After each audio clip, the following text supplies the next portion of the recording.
नमस्कार, राम राम। आज जो परिस्थिति है, उसको आप ध्यान से देखिए। मैं बार-बार इस विषय पर आता हूँ, लेकिन उससे डील किए बिना कोई चारा भी नज़र नहीं आता है। इसलिए मैं अपने छोटे स्तर पर मेरी कोई हैसियत नहीं है, ना मैं कोई बड़ा स्टार पत्रकार हूँ, ना कोई स्टार चेहरा हूँ। ठीक है, जो भी हूँ, लेकिन प्रयास करूँगा। अब आप देखिए क्या हो रहा है। लोग कह रहे हैं कि मोदी को सबक सिखाएँगे, लेकिन योगी जी को जिताएँगे। अब व्यावहारिकता के धरातल पर उतर करके अगर आप देखें, तो ये किसी तरह से संभव नहीं है। क्योंकि जब आप योगी को जिताएँगे और मोदी को हराएँगे, तब आप स्वतः हार जाएँगे।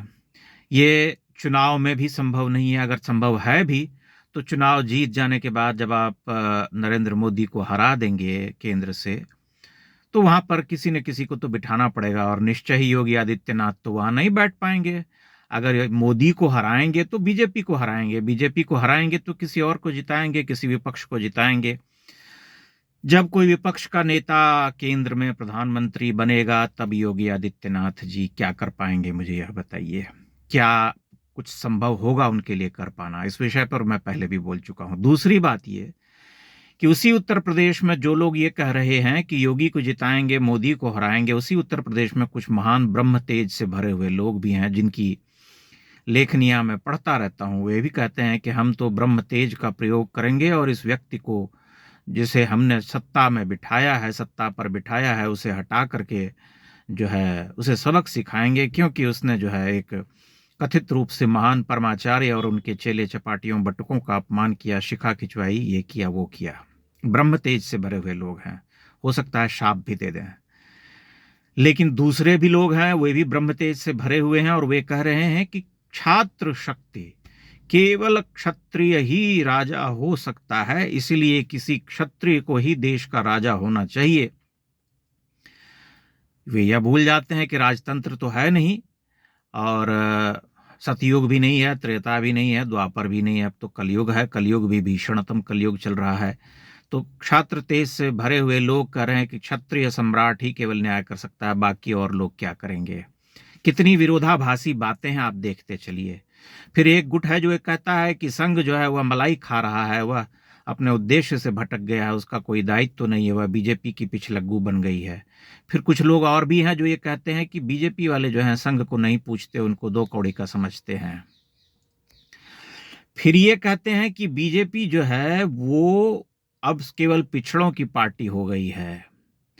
ये सारा का सारा जो गड्ढमड्ढ है, इस पर अगर आप ध्यान से विचार करें, तो ये एक प्रपंच है जिसे फैला दिया गया है, लोगों के मन में ये बात बिठा दी गई है बहुत तरीके से कि यह व्यक्ति जो है सवर्ण विरोधी है। सवर्ण इस शब्द का अर्थ मैं नहीं समझ पाता हूं कभी, क्योंकि वर्ण व्यवस्था में तो सभी आते हैं। जिस वर्ण व्यवस्था की इतनी दुंदुभी यहाँ के ब्रह्म तेज से भरे हुए और क्षात्र तेज से भरे हुए लोग बजाते रहते हैं, उन्हें यह समझना चाहिए कि सवर्ण अवर्ण कुछ होता नहीं है। जो वर्ण व्यवस्था है उसमें चारों वर्ण आते हैं, इसलिए सभी सवर्ण हैं। खैर, वह एक अलग पहलू है। लेकिन चूंकि नरेंद्र मोदी ने कभी बात की थी कि देश के संसाधनों पर जो है गरीबों, पिछड़ों, दलितों, आदिवासियों का अधिकार है पहले, तो उसे मान लिया गया कि अन्य वर्गों का अधिकार नहीं है। अब पिछड़ों का अधिकार है, गरीबों का अधिकार है, तो गरीबों में तो और भी लोग आते होंगे। उन्होंने कोई क्लासिफिकेशन तो नहीं किया कि यह जाति विशेष के लोगों के लिए है। और कोई भी नेता जो इस देश का विकास चाहेगा, अगर उसका उस रास्ते पर ले जाना चाहेगा, तो सबसे पहले जो सबसे निचले तबके के लोग हैं उनका उद्धार करना होगा। और इसीलिए पिछले 10-12 वर्षों में जब विश्व की बहुत सारी संस्थाएं भारत की अर्थव्यवस्था की प्रशंसा करती हैं और ये कहती हैं कि गरीबी रेखा से जो लोग थे उनमें से बहुत सारे लोग जो हैं वो बाहर निकल चुके हैं, तो समझना चाहिए कि संसाधन उन्हें दिए गए, उन्हें बुनियादी सुविधाओं से परिपूर्ण किया गया।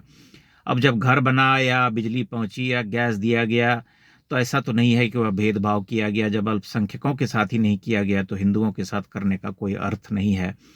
एक यूजीसी बिल का हवा खड़ा करके पूरे दिमाग में यह बात बिठा दी गई कि ऐसा हो गया है, वैसा हो गया है। लेकिन आप ध्यान से देखें तो वह जो है यूजीसी जो रेगुलेशन है, बिल तो नहीं कहना चाहिए, रेगुलेशन जो था, वो तो पहले से चला आ रहा था और सुप्रीम कोर्ट ने ही उसे जो है अंतरिम उस पर रोक लगाई, अंतरिम रोक लगा गई, तो फिर उस पर बवाल करने का कुछ नहीं है। उसी कोर्ट ने यह भी कहा कि पुअरली ड्राफ्टेड है और यह मानी जा सकती है बात कि कुछ भूल हुई होगी या सरकार ने जो है गंभीरता से उस पर विचार नहीं किया होगा, लेकिन यह मान लेना कि जो सांस्कृतिक राष्ट्रवाद और हिंदुत्व की राजनीति करने वाली पार्टी है या दल है या संगठन है, वह अपने पांव पर कुल्हाड़ी मार करके हिंदुओं को विभाजित करके आत्मनाश करेगी, यह बात मेरी बुद्धि में आज तक घुस नहीं पाई है। मैं समझ नहीं पाता हूं कि ऐसा कैसे कर सकती है, क्योंकि उदाहरण तो जो है बहुत सारे दिए जा सकते हैं पिछले 10, 11, 12 वर्षों में कि हिंदुत्व जहां पर कि मरणासन्न अवस्था में था,